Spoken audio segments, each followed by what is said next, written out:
Namaste everybody. I'm making this video today because I want to address something in this video.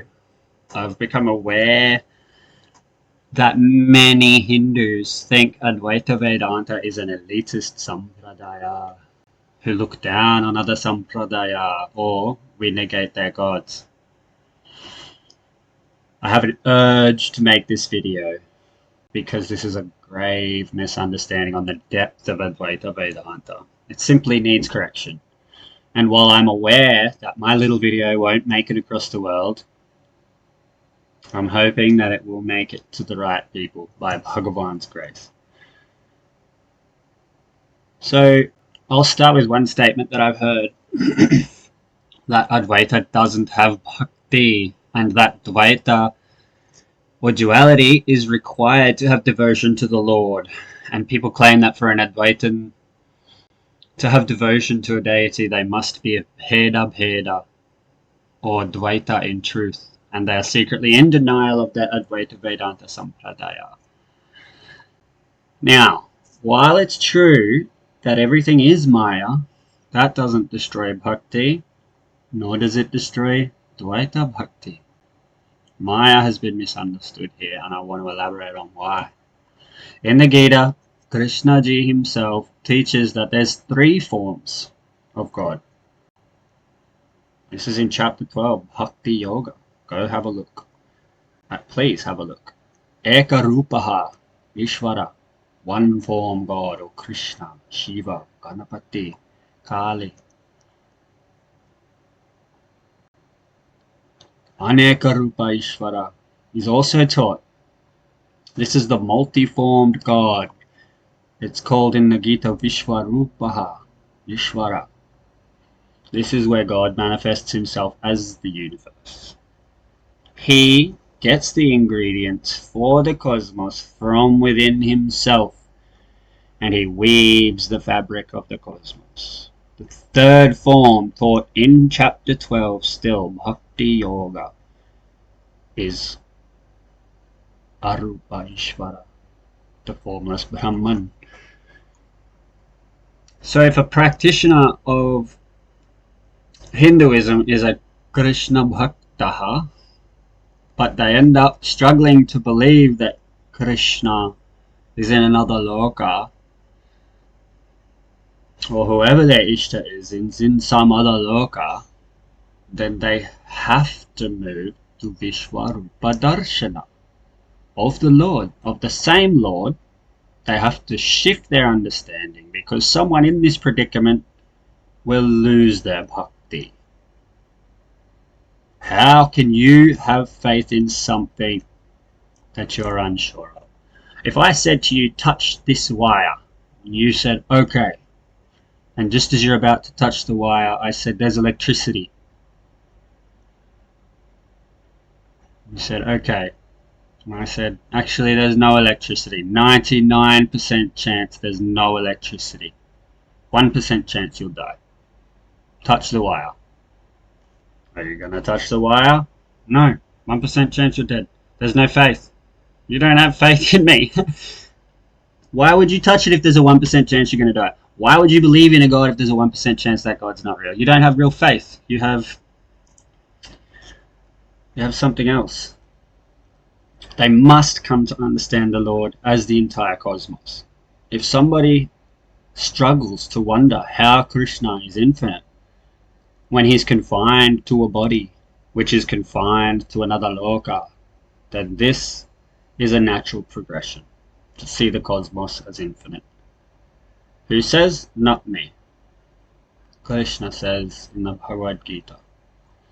So seeing the cosmos itself as Bhagavan does not displace Krishna ji as the Lord. Krishna now becomes a symbol that represents Bhagavan manifesting as the entire cosmos. Much like how we think of an entire country by standing in front of... we can't think of an entire country by standing in front of one waterfall or one Ganga river. To think of the entire of India, how do we do that? We can't stand in a field Do we salute one person? If we're saluting a person, are we still paying attention to the river, to the Ganga, and to all the other things that are beautiful in India? No. So, how can we show respect to the entire of India in one go? We have an Indian flag. We can show respect to the flag. We can salute the flag. And by doing that, we're respecting India as a whole, the culture. Everything that's in India. So has our devotion weakened or wavered? Has Krishna ji been dismissed? No. He's bigger and stronger. He's no longer confined to a single form of being an avatar in some other loka. He's become the entire cosmos itself. Is there bhakti here? Absolutely yes. An extremely high level of bhakti is required for this. So now we have two types of bhakti, not just one. So as you can see, as an Advaitin, I can accept this entire cosmos is Krishna. This microphone, this body, this tree, this rock, everything is Krishnaji, manifesting as the cosmos, using his own ingredients from within inside himself. I can also accept the single form of Krishnaji as Bhagavan. That has not been displaced. It's still within my power to worship an idol Krishna. Now, as for Maya negating all the other gods, this is a maha misunderstanding. This is a grave misunderstanding. Bhagavan is consciousness and Maya. Maya is simply the Shakti that Bhagavan uses. It's the ingredients that he gets from within himself to spin the cosmos. Just like I just said earlier, so Maya does not take anything from Bhagavan. Bhagavan needs an ingredient to make the cosmos with. If you look at any other thing in creation that gets created, it has a creator and it has a material. What about a carpenter and a house? The intelligent force is the carpenter and the ingredient is the wood. But does the carpenter get the wood from within himself? No.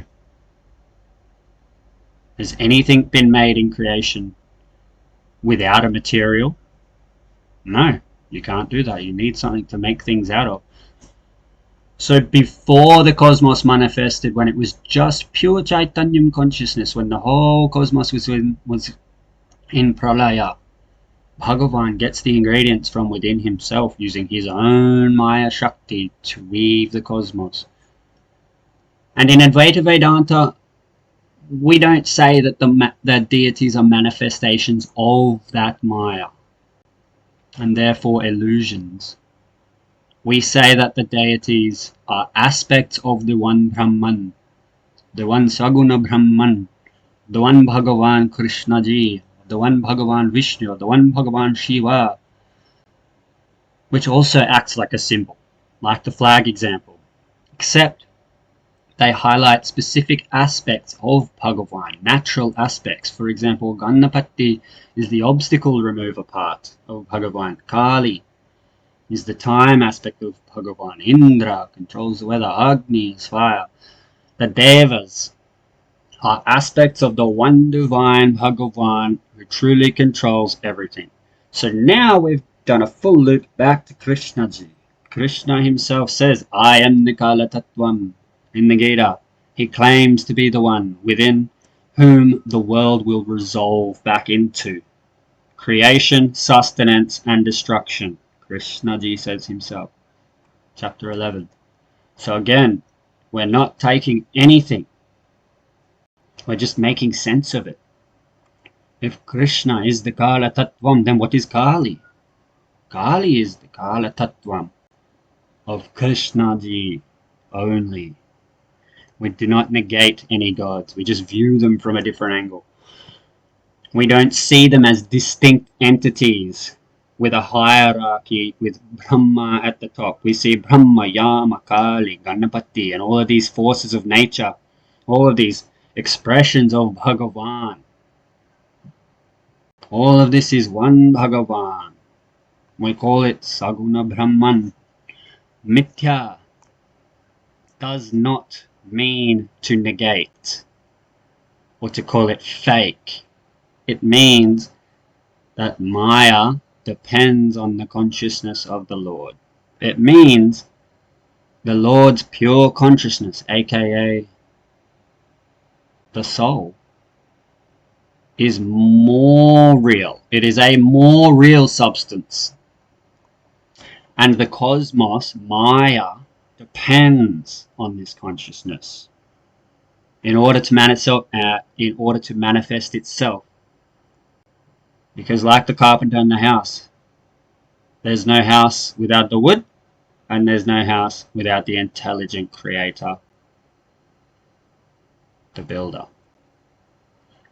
So bhakti in our tradition of Advaita Vedanta is not puja or some ritual. It is not kirtan. It is a bhava, a bhakti bhava, which is required in every single aspect of our lives, from brushing our teeth to combing our hair to working at our job and making donations and having a shower or eating. It is a necessary bhava. It's not a practice in itself. Bhakti bhava must be in karma yoga, must be in must be in upasana yoga. Bhakti bhava must be in jnana yoga, because this is very important. If there was no bhakti bhava in these three yogas, well, then they are not yoga. If you remove bhakti, you have karma, not karma yoga. You have meditation, not upasana. And you have academic knowledge, not jnana yoga. There is absolutely no chance of union with God, with Bhagavan, without bhakti. So bhakti is more central to an Advaitan's life than anything else.